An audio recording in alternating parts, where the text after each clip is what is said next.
চলমান Microsoft Excel সিরিজের আরেকটি ভিডিওতে আপনাকে স্বাগতম। ধরেন এটা কোনো একটা গ্রামের লিস্ট বাংলাদেশের। তো এখানে কয়েকজন মানুষের নাম দেয়া আছে এবং পাশাপাশি তাদের যে রিলিজিয়ন স্ট্যাটাস এইটা দেওয়া আছে পাশে।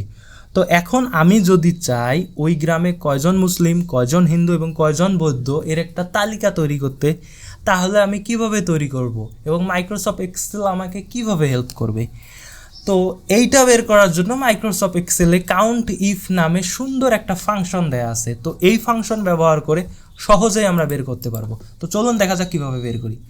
Equal sign count, COUNT count, if first bracket শুরু।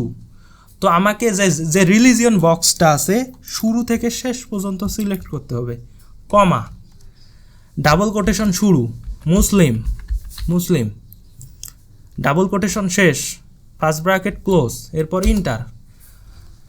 তো এই লিস্টে রিলিজন লিস্টে টোটাল মুসলিমের সংখ্যা কয়জন? 2 জন।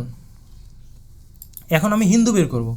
আবার equal sign count, if first bracket শুরু, রিলিজন সেকশনের শুরু থেকে শেষ পর্যন্ত, কমা, ডাবল কোটেশন শুরু, হিন্দু, ডাবল কোটেশন শেষ, ফার্স্ট ব্র্যাকেট ক্লোজ, ইন্টার।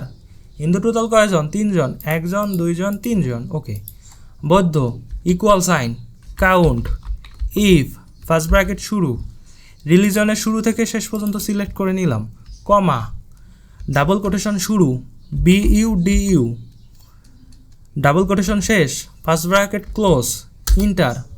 তো টোটাল মুসলিমের সংখ্যা 2 জন, টোটাল হিন্দুর সংখ্যা 3 জন এবং টোটাল বৌদ্ধের সংখ্যা 2 জন। তো এভাবেই সহজেই আপনি মুসলিম, হিন্দু এবং বৌদ্ধের সংখ্যা বের করতে পারবেন কাউন্ট ইফ নামক ফাংশনটি ব্যবহার করে।